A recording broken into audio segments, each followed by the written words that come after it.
This is the Home Service Expert Podcast with Tommy Mello. Let's talk about bringing in some more money for your home service business. Welcome to the Home Service Expert, where each week, Tommy chats with world-class entrepreneurs and experts in various fields like marketing, sales, hiring, and leadership to find out what's really behind their success in business.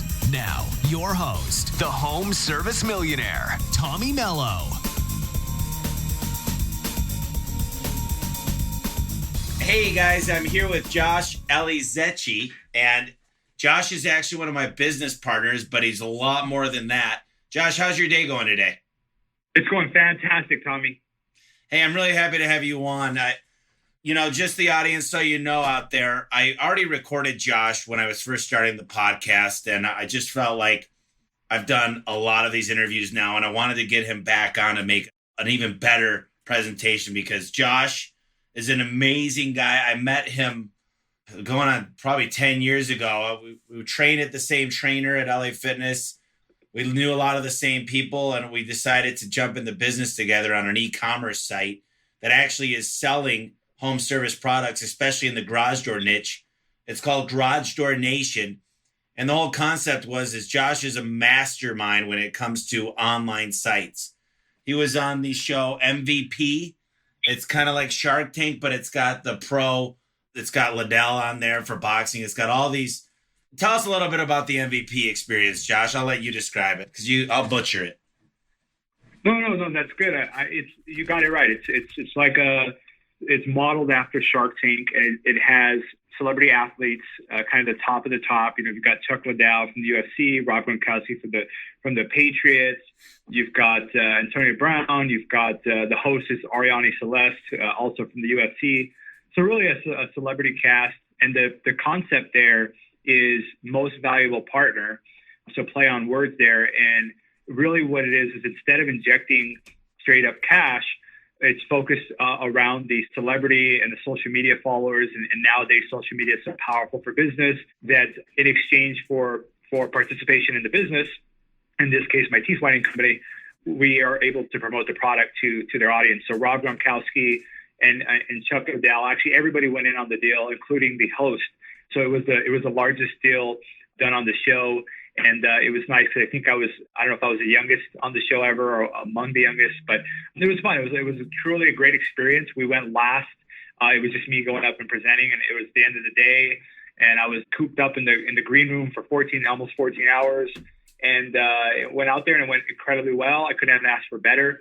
And so far, we've been activating those partnerships. That was about 7 months ago that we filmed, and it aired a few months ago. And so we've seen not only an increase in sales, but we've also seen an increase in the way that we're investing in this business and growing this business. And so it's a very successful multi-million-dollar business. We're in our second full year of selling, and we really are just barely tapping the top of the iceberg of the $11 billion a year that's spent on teeth whitening in the U.S. every year. That's incredible. I think that's amazing. When we talk about home service people, and whether you're in landscaping, plumbing, HVAC, you name it, you don't realize these strategic partnerships. And there's a thing out there called Nichify, and it's really taking advantage of social media followers. So somebody might have 1 million followers, and then LiftMaster, who's a garage door opener, might promote them of maybe just knowing that their garage door is closed or knowing that it's open with their new technology. Tell me a little bit about this influencer marketing, and tell me how that works and how that applies to the home service niche, Josh.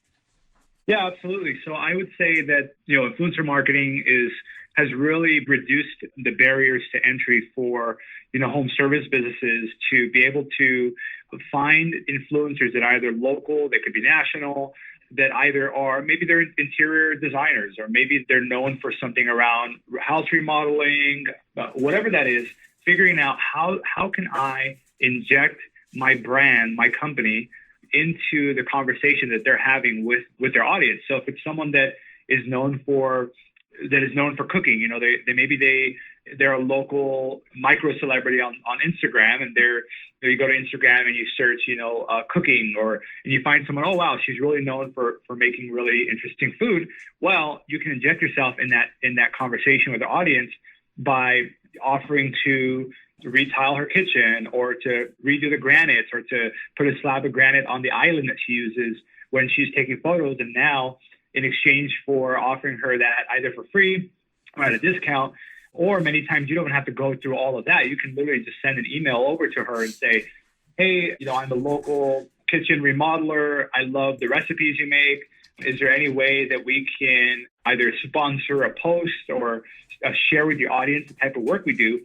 Well, in that case, even if she only has 1,000 followers, 10,000 followers, 100,000 followers, now we're working with everyone from 1 follower to right now we're working with people around 7 or 8 million followers. So anywhere from 1 follower to 8 million. Obviously, the pricing changes depending on that, but a home service company can say, who is my audience and what are they watching on social media that is somewhat related? I'm going to give you an example because people like to overthink this, and particularly in the home service space, because they say, oh, that's for products, not services.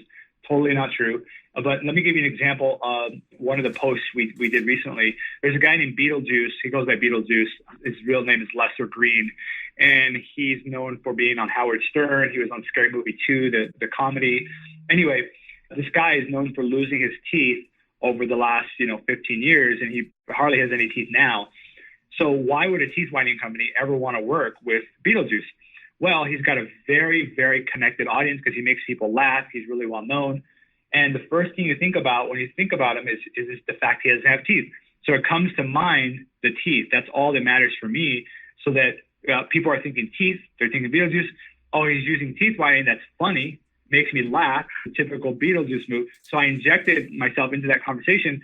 And that post got almost 40,000 likes, in the span of a couple of days. And it drove directly and indirectly 10, 20, 30 times the value that we paid for that partnership. And now we're thinking of different ways to expand that partnership with someone who doesn't have any teeth.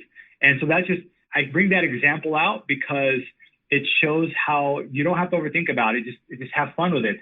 If you do garage door services, who has really nice cars, or who can I send them a garage door opener, or whatever it is, just talk to them, or just pay. You say, hey, can I pay you to talk about my service if you like it? Oh, absolutely. And so those are just ways to do it. And I've seen companies all the way back from Nike sponsoring Jordan and figuring out that partnership there to today, Coca-Cola and the big guys are known for doing it. But now small businesses, I'm talking the smallest of the smallest businesses, can now afford to take advantage of that influencer effect at any scale. And that's never been possible before. Yeah, it's incredible. And I was going to bring up Nike because when you look, Tiger Woods lost the sponsorship, but you look at Roger Federer, you look at the top players, Nike built an empire around influencer marketing. And that's what you see in the clothing lines. I think it's absolutely incredible. And, Josh, I didn't really give a big background about you. I think it's amazing, your story, what you're doing these days to help out other people that maybe don't go their 4-year college. You're actually such on the leading edge. I mean, talk about how old you are, how old you were when you got started. I know your parents were having trouble with keeping the home and you were an affiliate. Kind of just tell us your story, lay it out there for us so people know who they're talking to here. Yeah, for sure. I started really necessity is the mother of invention, and I was 15 years old. I just turned 25, so that was 10 years ago. And I learned how to program because I was trying to get a job and I wasn't old enough to get hired anywhere. And I was trying to make some extra money to, just have a little bit more money in my pocket. And I also wanted to learn a new skill. And really, I learned programming not because I wanted to learn programming. It actually was, I stumbled into this. I didn't want to be an entrepreneur. I didn't want to learn programming. I knew that I wanted to make a little bit of money. I wanted to help my family out. And I was at the public library at the time. And there was a reading program where you read a book, you take a test, you get points, you can cash those points in for baseball tickets and all kinds of swag and all that. And so I was hanging out there when I wasn't playing football and I wasn't involved in track and field. So it's kind of the off season. And during the summer, I would spend a lot of time at the library and I was naturally competitive. And so I saw this program. I said, how can I get more points? Well, if I read boring books, I'm going to accumulate points a lot more quickly than if I read what everybody else was reading. And one of those books I picked up, it was a For Dummies book, and it was, how to make websites for dummies. I was interested in computers for sure, but I was kind of interested in websites. I didn't know you could make them. I thought you had to have a degree. Anyway, long story short, I read every book on that shelf. learn how to program and develop and design websites. And then word started to spread even at my high school that I was able to make websites. And so, of course, teachers were like, oh, Josh, my friend owns a cupcake shop and she needs a website. How much do you charge? And I had no idea that you could charge for this. So I went to Google. That was my when I realized Google would become my best friend. And I typed in how much to charge for websites. And just one thing led to another. And people started to find out that there's this kid who can make websites really quickly in a weekend. They look phenomenal. They work perfectly. And then one day a client came to me and said, Josh, do you know how to, drive sales? It's a beautiful website, but I'm not really getting the sales that I was hoping for. And I was like, oh, well, I didn't know that's what you hired me for. I don't even know what that is. So they said, if you learn that, you're going to be really powerful in the world of business. So then I went back to the library, read every book I could on sales and marketing, advertising, copywriting, everything that went over my head at the time. But I was just so hungry to learn and to make a little bit of money to help my family. I started to make a few $100 here and there from doing websites. I really felt empowered. And so that was my moment where I realized I didn't know if I wanted to be an entrepreneur, but I just wanted to do this for the rest of my life. And it turns out that I was becoming an entrepreneur. And so I ended up building that business up where we were building websites. I started to hire people online. I was going to college at Arizona State University. That business ended up becoming very, very, very successful. And I sold that business. We had a bunch of people outsource and offshore that we would use. And I finished college in 2 years. So I was 20 years old and I graduated my bachelor's degree. And then I spent the next 2 years after that working pretty much 18 hours a day, 7 days a week. I put on a lot of weight. And anyway, I ended up signing that business. And then I looked back and I said, I've always wanted to give back and help out in the community and be an inspiration for people that may not have that. And so one of the things we do, and I spend a lot of my time on, is called the Fleischer Scholars Program. And that's the largest summer program of its type.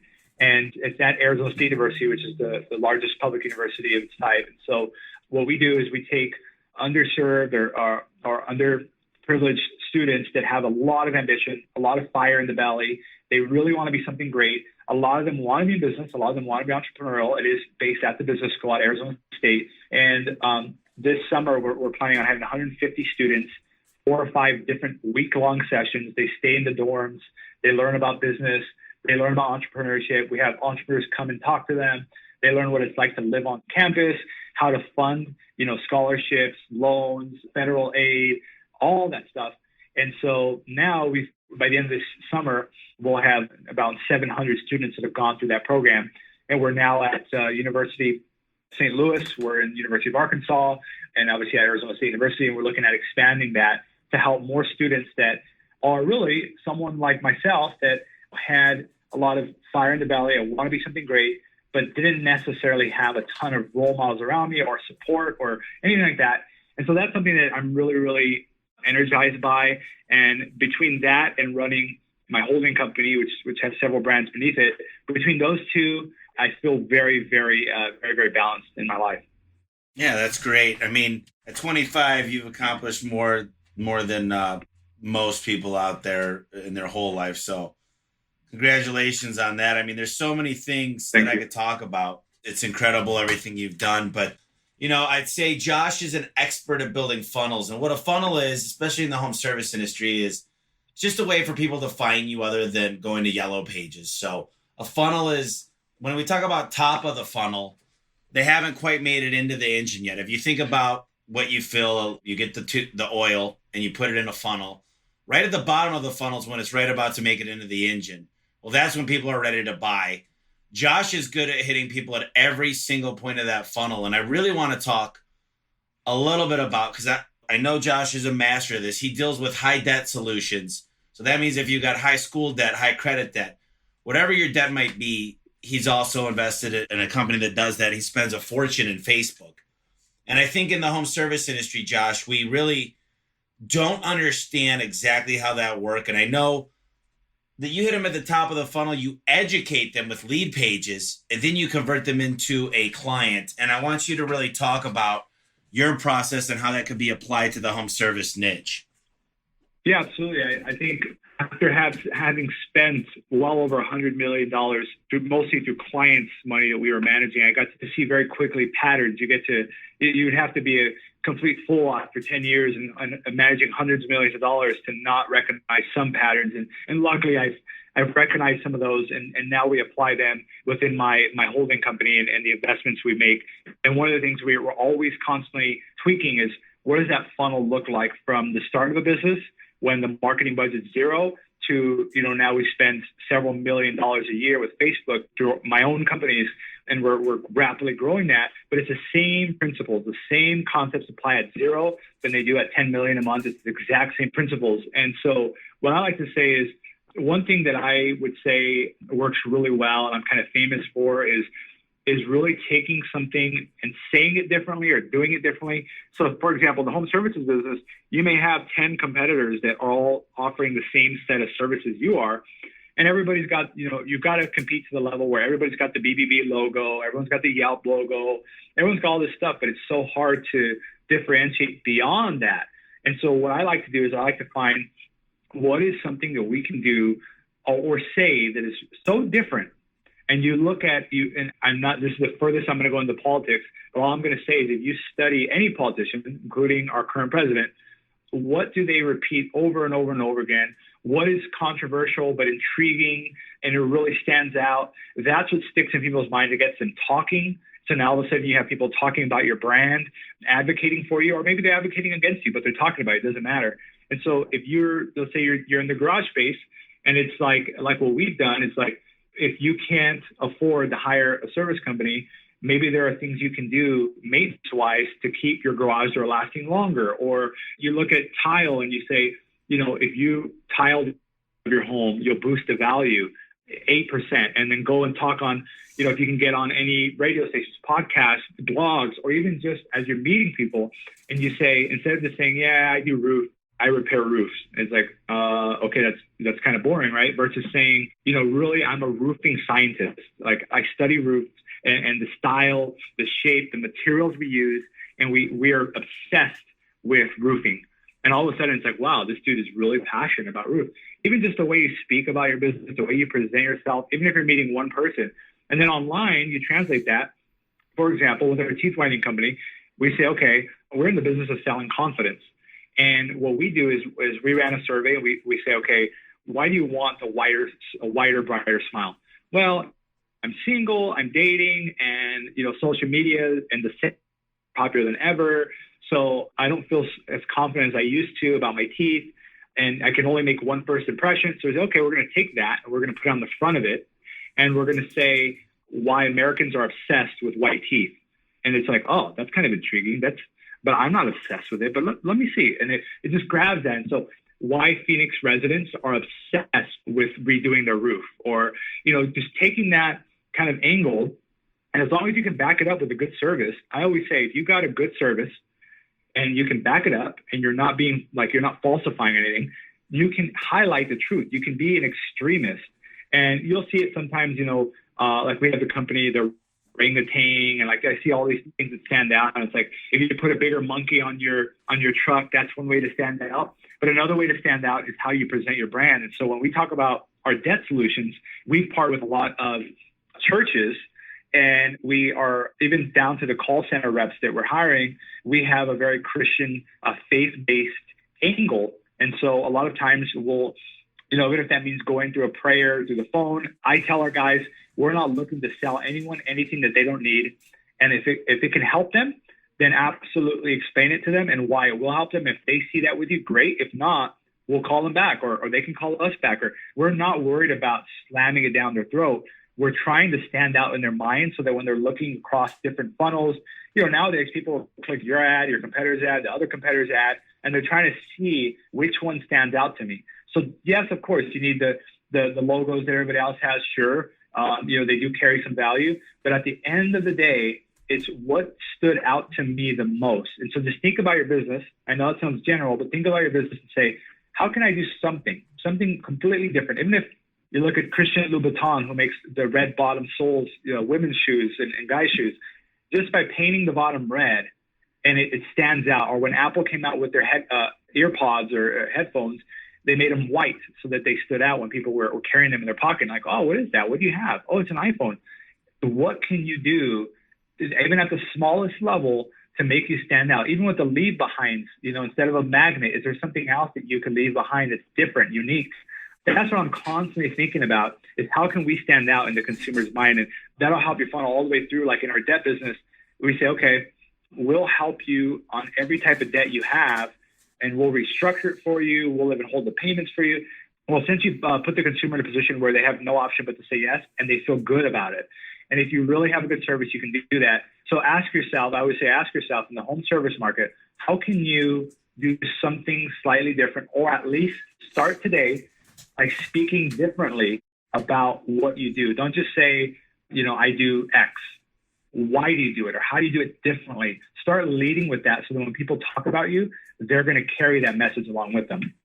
I like that. It's all about differentiation. And, one of the things that I thought was really clever is Josh will lead into a Facebook page how I changed my credit score from a 420 to a 680, or a 422 to a 686. He was very specific, in less than 6 months. And they click on it, and it's more of an educational process. And then they say, this is almost like a how-to. And then it says, look, if you want help and you need help with this process, we can handle it for you. Call us up. And, how long does it take to convert that person that might have not been looking for credit repair at that time? How long does it to convert to a buy? Like they actually use your service? So usually what it'll do, the way I just want to mention something, because I got this question the other day. Is, how do you know if you're a good marketer, or you're a good salesperson, or you're a good business owner? It's being able to take someone who may not be looking for exactly what you're looking for or what you're selling, and being able to sell them on the value of what you provide. So, for example, if someone's walking by the street, I can talk to that person and sell them on the benefits, if it makes sense. If they truly agree with it, they say, when's the last time you looked at how much debt you owe across all the companies? I haven't really looked at it, and I get the bills in the mail, and that. I said, what if it was more than you expected? And what if there was a way for you to save a few $100s a month by doing that? They say, oh, wow, that's interesting. So usually it's anywhere from a day to a month. I mean, up to a month. And sometimes it's longer, because we can retarget that person for 180 days. It's just like if you talk to someone on the phone, they're thinking about redoing their roof, and it's a big purchase for them. It's a big decision for them. They may not be ready that same day to say, yes, absolutely, I'm ready. Now, that would be the ideal situation, but you can't give up on them. And I think especially in the home service industry, the art of the follow-up is so powerful. Yeah, follow-up is key. I was just talking to Josh before we started this about text messaging and how we started following up with our customers with text messaging, and it changed the game. We're getting a 30 to 40% response rate, and everybody opens their text messaging. So I really think that there's something there with the new technology and just getting with people. You've done everything from Facebook to SEO to pay-per-click management. When we talk about marketing, and you've built a lot of websites, we've done a lot of stuff together. Where do you think most small business owners, the ones with 3 or 4 guys, where do you think they need to get started? If you were to go sit down with a business owner today and you said, look, this is stuff that's going to take some time. If you had to go from A to Z, tell me the flow of where to get started and what big ones to knock out of the way, the 80-20 rule. I would say number one for sure would be make sure your business is everywhere, especially if you're a local home services business. You want to make sure that you're on yellowpages.com, YP.com, you've got a Yelp listing, you've got a Google Maps listing, and that's totally free. It just takes time. If you spend an hour a day, and you can go on Google and you can search some of your competitors to see where are they at and make sure that you're on those places as well. That'd be like the lowest hanging fruit.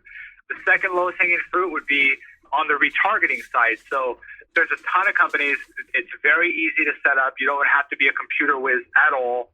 There's companies like AdRoll, AdRoll.com, and there's 100 others, Perfect Audience. Even Google's got their own.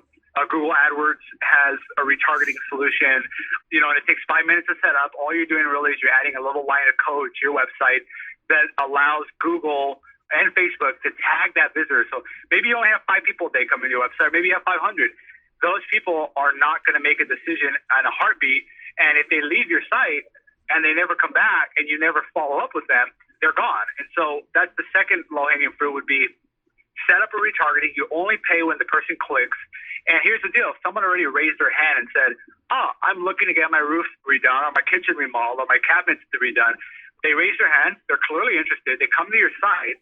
And then if you never follow up with them, you essentially did all that work, the hardest work, and they're going to end up going with your competitor because your competitor is going to either captivate them more quickly or they're going to do the follow-up, and that's when the decision is going to happen. So I would say retargeting costs maybe a few bucks a day, depending on how many visitors you're getting on your site, of course, but it could be as cheap as a few bucks a day or even less. The price is not really a concern because even if you spend a few $100 on it and you're able to close a few more deals, that alone makes it worth it. So I would say what I like to say is leaky bucket analogy. Your efforts are a leaky bucket. How can you fill as many holes with the fingers that you have already? And don't overcomplicate it. If this is too difficult, okay, start with the Yelp listing, the Google listings. You have Yellow Pages, Insider Pages, City Page, all these places. Make sure you're on there. Second, when they're coming to your site, make sure there's a way that you're tagging them and following up with them. And it doesn't have to be anything fancy. It can literally just be a simple little text ad that says, come back and get $100 off your first service, or, come back and get free coffee mug. I mean, really anything to just say, hey, I'm still here when you're ready to make a decision.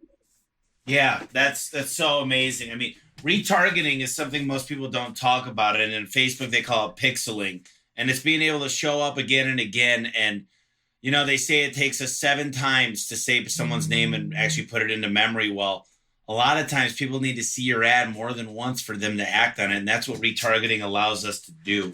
And I love that advice.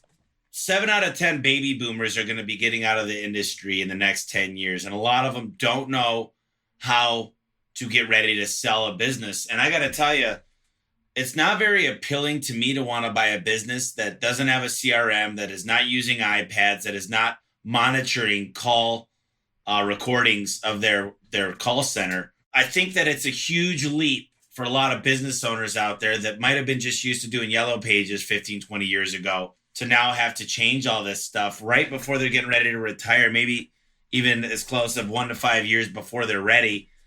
What's the best way to kind of digest that and get the ball rolling with that? Yeah, I mean, that's a good point. I was just earlier today, I was with my great friend, mentor, and partner in the nonprofit foundation, Bike to Scholars program. And he's 81 years old, and he's got an iPhone. He's on email. He knows, he uses that iPhone almost as well as I do at 81 years old. And it's because he's removed the limiting beliefs. He's had 3 public companies. Warren Buffett's one of his business partners on the business side, and raised $16 billion in the capital markets. The reason why he's so successful is because he's never stopped learning. He's never made excuses saying, I'm too old or I'm too good to do this. Still at this day and age where I'm at, obviously I'm a little more tech savvy than the average bearer, but I'm learning things that sometimes that I maybe shouldn't be learning, quote unquote. I should be delegating before even learning them, but I like to know about what we need to be doing. And so I challenge anyone, I don't care if you're 75 years old and you're trying to get out of the business, you're 80 years old. If you're like my buddy, he's on his iPhone, he's doing it, he checks his email, he's researching on Google, he's sending me articles, and he's incredibly brilliant. But the fact that he never makes an excuse for not figuring something out. We were even having conversations about cryptocurrency, Bitcoin, and he caught on, of course, right away, but still asking those questions. I think a lot of business owners become complacent. They say, oh, well, I'm used to doing things this way. Word of mouth is all my business, and it costs me $0. Why am I going to spend money now? So I would recommend, if you're going to make excuses and you feel overwhelmed and you don't want to spend an hour a week learning a new skill in this new world of social media, search and optimization, Google, Yelp, then hire someone who is going to help you do that. You can start small. Go and try ask around, or ask other business owners, or hop on Google and try to find a consultant or an agency, and you can start as small as you want and say, how much would it cost for you to set up all the websites like Yelp? I want to be on all of them. Or how much would it cost to update our website so we can retarget people? Oh, $500? Okay. I'm going to make that money back 500-fold, because what you mentioned, Tommy, is it's not just the return on investment you're going to make on the ad spend of what you're actually spending, but you're building value in the business. And if you're going to exit, and I'm the same way. I buy businesses not as often as I was a couple of years ago, but I'm buying websites, I'm buying businesses, and I'm looking at two things. I'm looking at what have they done to keep up with the market and the competition? Am I catching a falling knife or am I catching a rising star? And two, are there areas in the business that they're not currently capitalizing on that I'm an expert at that we can activate and make the business much more valuable as a result of that? So I'm looking at both sides, though. I'm not just looking at one. I'm looking at both. And if I see a business that has been, it's all word of mouth, there's no CRM, there's no online presence, yes, that gets, on one side, yeah, it gets me excited because I say, oh, that's my specialty. We could really turn this business around. But it also doesn't excite me because now I'm like, it's like so much work. I'd rather find another business that has the ball rolling. They've got retargeting. They've got this stuff going. I'd rather catch a rising star than a falling knife. Even though I can turn the knife around, it's a lot more dangerous and a lot more labor intensive for me to do that. And so I would recommend each and everyone listening, to really think about how can you level up your business. And if you're not leveling up, that means you're being complacent. You're leaning on word of mouth and all this other stuff. I hear it all the time. Oh, that's not for me. Oh, I don't have someone that could do that. Oh, I'm not tech savvy. You can either make excuses or you can take action. But I'll tell you what, time and time again, I gladly overpay when I buy a company when I know that they're a rising star because they put the things in place to do that. So don't think of just, if I'm going to spend $5,000 and I don't make that exactly back, what other value are you building in your business so that when you want to sell it, someone's going to be impressed by that and not haggle you on price so much because they're impressed by the balls that are in motion. Yeah, that's so true. I mean, I look at their online assets now. I think that's such a big deal. And honestly, at this point, I'm looking for people that at least have a culture that's built for change, meaning that they're okay with tablets. But I'm not looking for that company that's got all the management and everything figured out, because I will pay a premium if they do figure out their stuff. I'm looking for guys that are kind of unorganized. They don't have meetings regularly. The staff, they know what you expect of them a little bit. You don't monitor them. You're not keeping track of the calls booked or their average tickets. I mean, those are the perfect companies, because I go in there, it's decent, throw in some systems, really dump all the trash that they're marketing with because they don't know what's working and what's not. So you throw some SKUs on there, some call tracking numbers, and all of a sudden they're doing 200% what they were doing 3 months ago. And you're monetizing tickets better. You're using their stickers that have been out there for 24 years. It's fun. And I just don't want the people listening to be one of those people that someone says, look, you didn't even switch to iPads. You have no idea what your call tracking is. You don't know what your average ticket is. You don't know what your conversion rate is. You don't know what Google is, retargeting. Your website hasn't been updated in 12 years. It's not worth a lot. I got to tell you, Josh, I think we're headed into a time here that it's a whole paradigm shift. And it's going from mine and your type. We're kind of the same. I shop everything on Amazon. I like things that I don't go to my neighbors and ask them. I typically will go online and do research before I'll hire somebody.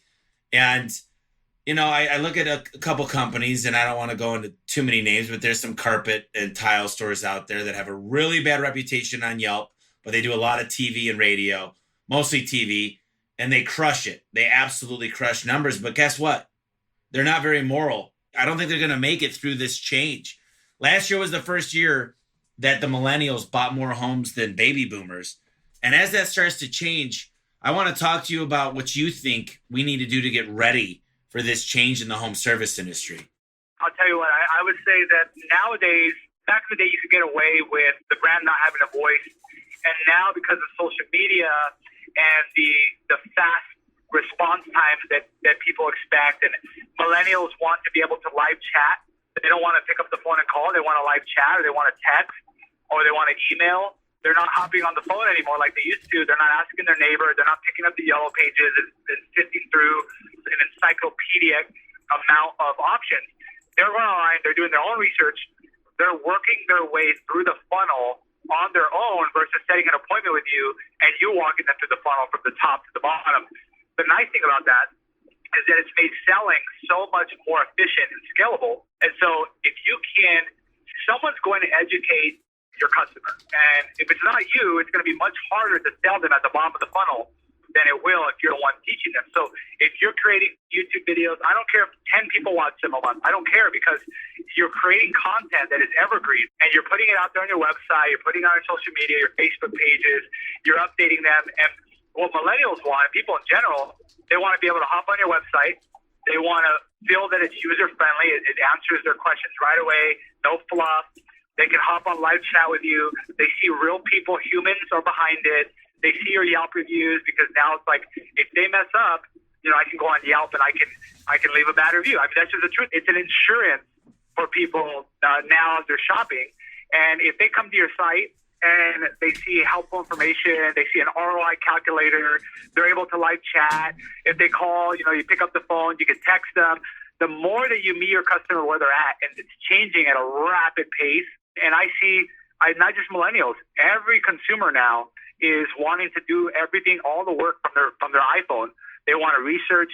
They want to go to your website. If it's not mobile friendly, they're going to run away, because they said this is a sign that this business is probably sloppy, or they're probably out of business because their website looks so crappy on my iPhone.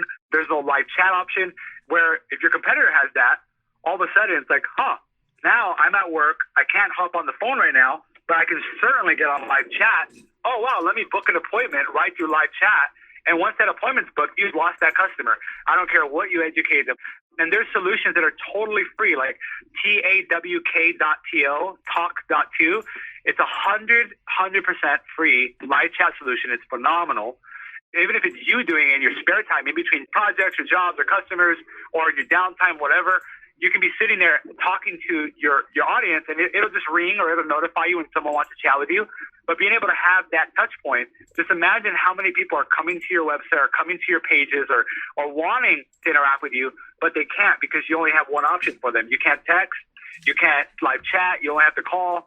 And for me, I like to be able, sometimes I'm at the doctor's office in the waiting room, and I'm on live chat setting up an appointment for whatever it is. Even for my, I get massages here and there. I've got chronic back pain, I get massages.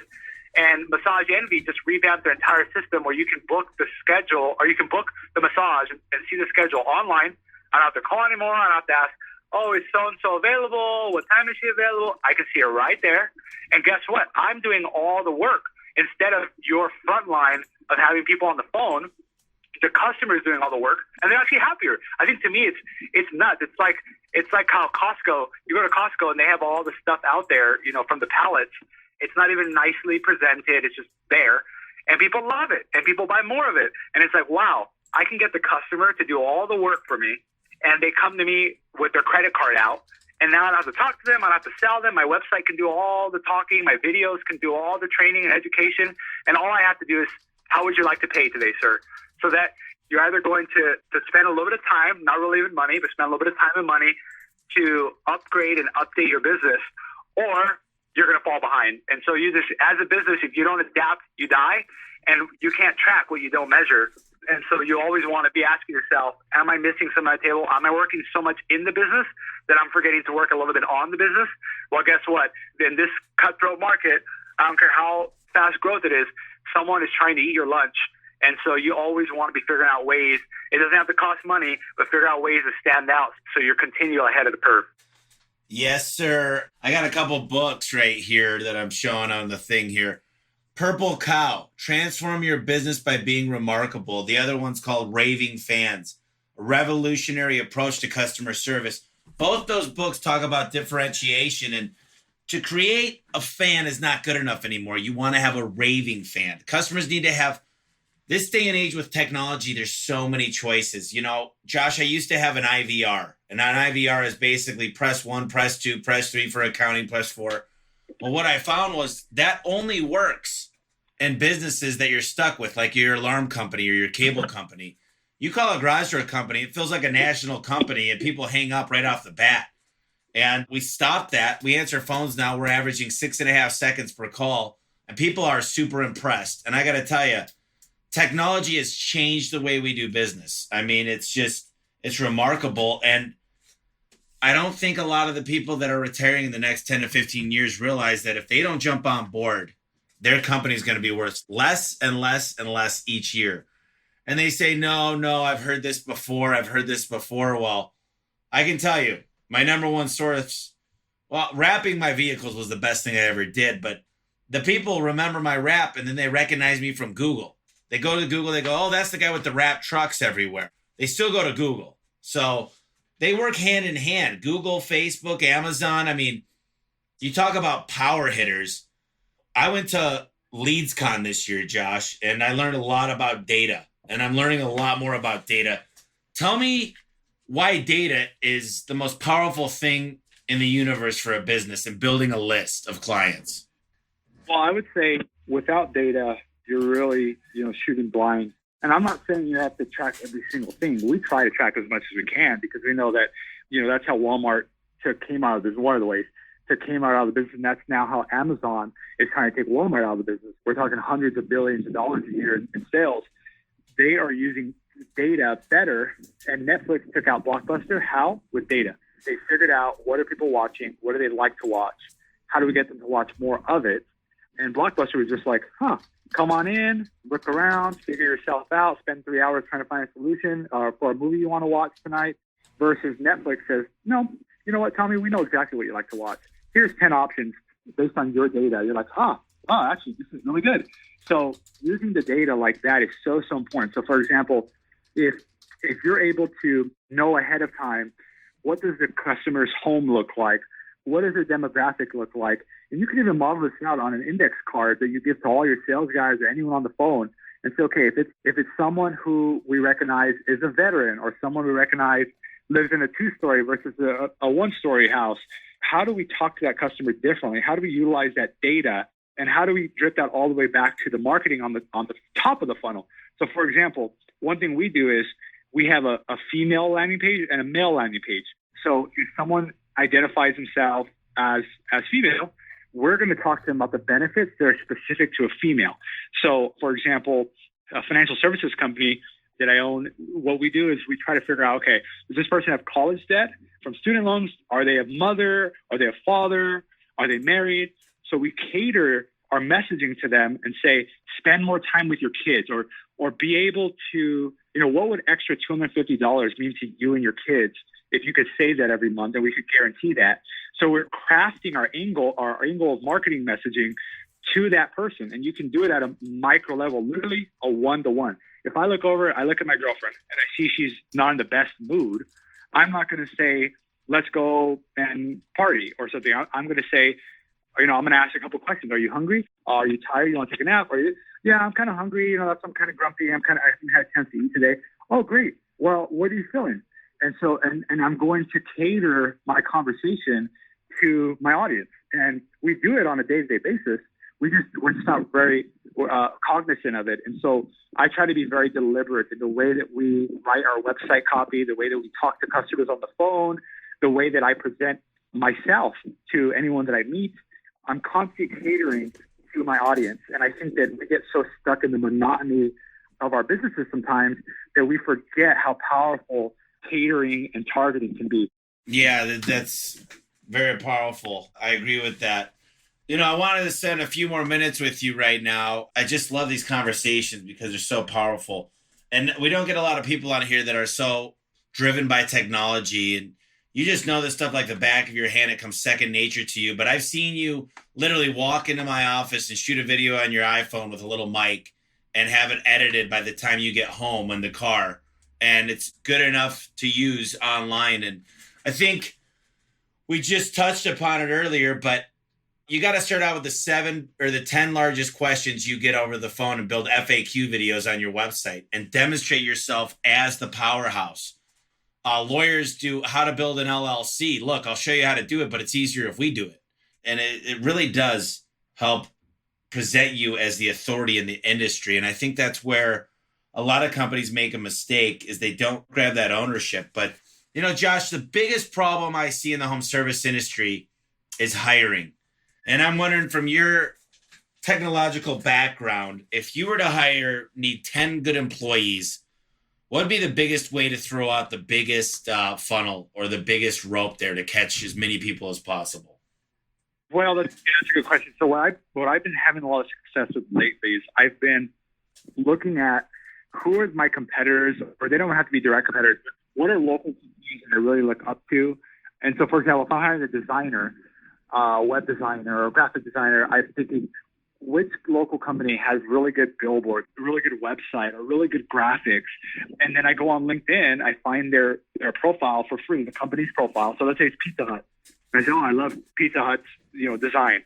I'm going to find their designer. Obviously, Pizza is massive, and they probably use an agency. But I'm going to dig around, and I'm going to spend an hour or two looking for the people that I want to hire, because I'm willing to pay a little bit more for an A player that is going to get me to where I want to go to. So I'm looking at which company is at least 1 or 2 levels above me, and who are the people that helped get that company there, and how can I get them interested in working with us.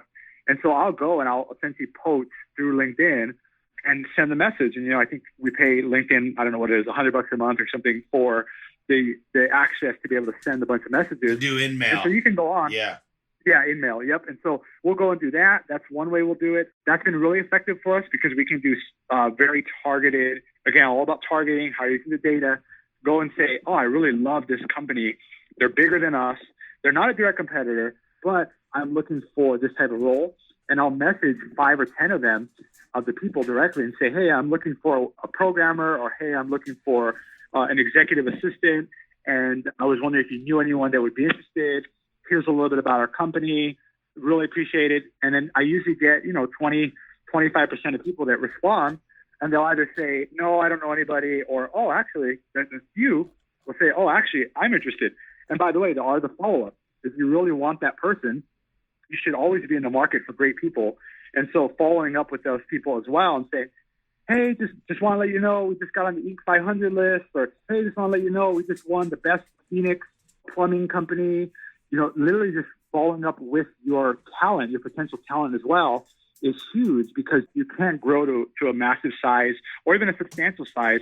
And I'm talking, you can't even grow to 10 million without having good people, 1 million or even 100,000, because at the end of the day, it's either you or the people. And eventually it's the culture and the team that you're building that is really going to help you, propel you into success. And that was something I had to learn very quickly as an entrepreneur, that if I wanted to scale, I needed to hire really good people. And honestly, I could talk about other methods, but LinkedIn is so massive that, and I'm talking literally, if you're looking for a janitor or you're looking for anything, you'll be surprised what you'll find on LinkedIn. And maybe you won't find the janitor directly, but you'll find someone that knows someone there, and it costs, a few bucks to message someone and a little bit of time, and you can find amazing people versus posting your job ad on 500 places. You can do that too, totally fine. But usually when I do that, I get an influx of hundreds of people, and now we have to sift through them, got to interview them. I kind of like to go for sniper shots if possible. It depends on the position I'm hiring for. But that's been the strategy that's been working best for us. Yeah, I like that. Anytime I'm out at a QT or a restaurant and I see a busboy or a doorman that's overly amazing. I mean, they go out of their way. They're smiling. They're comfortable with everybody. They're working their butt off. They're making things work when most won't. I give them a card and I say, look, if you're ever looking for an opportunity, you would kill it in my business. And that's one of the ways that I incentivize my employees. We're all over every single place. The problem is, Josh, there's too many people out there that are looking for jobs that just are trying to fill out an application. So you say, respond to this with, I love garage doors in the summer. If they don't do that, they're automatically they didn't read your ad. So you have it in bold letters. And rather than say what the job is and what you're looking for, tell them what they're going to get. People are selfish. So you're going to get the benefits of working here, the culture, the drive time is less. Everything that you're going to get from working for us, and what our main vision is. We're a growing company looking for very competitive, strong people to grow it with. There's no limit to your success. And when you explain what's in it for them, you get so much more out of it.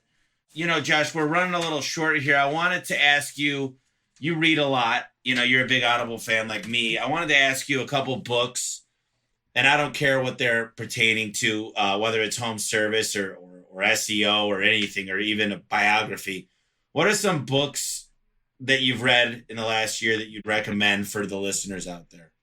I would say one of the books that is very not known at all, because I've brought it up a couple times, that really was a good one, called 6 Tires, No Plan. It's a biography about the founder of Discount Tire, who passed away, unfortunately, a couple months ago, and talks about how he has 17,000 employees that all were very service oriented.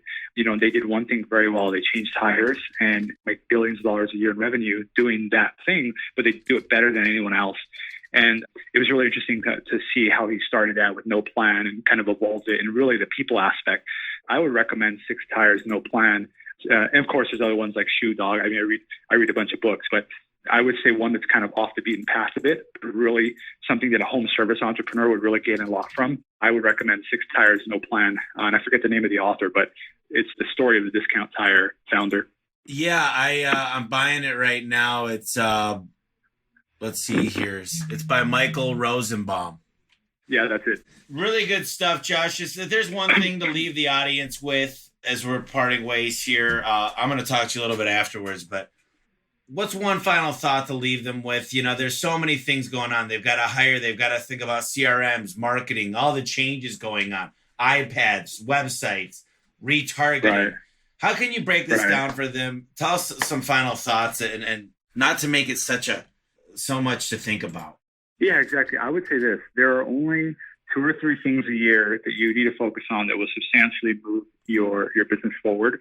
And so figure out what are those 2 things this year that you're going to focus on and drown out the noise, right? So pick the 2 things, focus on that, and momentum leads to more momentum. That's it. Yeah, it's kind of the 80-20 rule, right? If you could just find one thing, even this week, and don't take on anything else until you accomplish. It's kind of like when I read a book, like get through the first book before you start another book, unless they're completely opposite and one's more of a novel that you just read on the weekends. But, I agree with that wholeheartedly as we take on too much and you can't fix one thing at the same time as another thing because you drop all the bolts. But Josh, look, as always, it's always a pleasure to have you on. I really admire you as a business partner and a friend. I remember when you just turned 21 and you showed up with tequila at one of my parties it was probably 4 years ago, actually. But I've known you for a long time, got a lot out of every conversation we have. And unfortunately, we don't get to spend enough time together. But thanks for coming on. And I'll have you on again soon, okay? Yeah, thanks so much, Tommy. I appreciate it. This was the Home Service Expert Podcast. Now, I've got some great news for you. You want more money, time, and freedom? If yes, I put together a free training session where I reveal my 4-step process to grow your service business up to 8 figures without having to compromise your freedom. Check it out at homeserviceexpert.com/webinar. If you're working too hard and you're not getting results, you better watch this training session now. Just go to homeserviceexpert.com/webinar.